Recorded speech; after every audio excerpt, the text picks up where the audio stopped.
নমস্কার, শুভ সকাল সবাইকে। আমি আবার আজকে একটা চিকেনের রেসিপি নিয়ে চলে এসেছি। তো আজকের রেসিপি হচ্ছে চিকেন মশলা।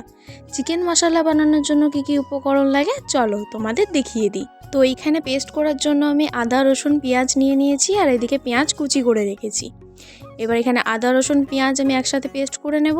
এখানে চিকেনটাকে নুন, হলুদ আর কাশ্মীরি লঙ্কা দিয়ে 10 মিনিটের মতন মেখে রেখে দেবো। এবার একটা কড়াইয়ে তেল দিয়ে চিকেনটাকে 10 মিনিটের মতন ভালোভাবে নাড়িয়ে ভেজে নেব।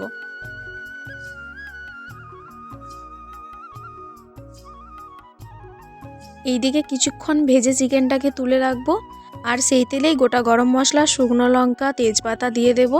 তারপর ক্যাপসিকাম, টমেটো আর পেঁয়াজ দিয়ে আমি লাল লাল করে পেঁয়াজগুলো ভেজে নেব।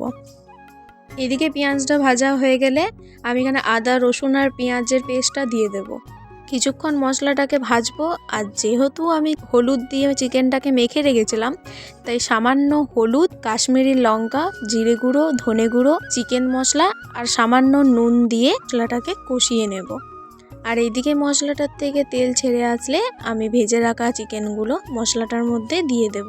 চিকেনটা কষিয়ে যখন চিকেনটার থেকে তেল বেরিয়ে আসবে, তখন জল দিয়ে চিকেনটা আমি 15 মিনিটের মতন ঢাকা দিয়ে দেব।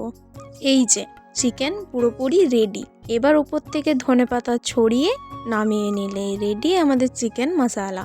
তোমরাও রুটি বা গরম ভাতের সাথে পরিবেশন করো এই চিকেন মশলা।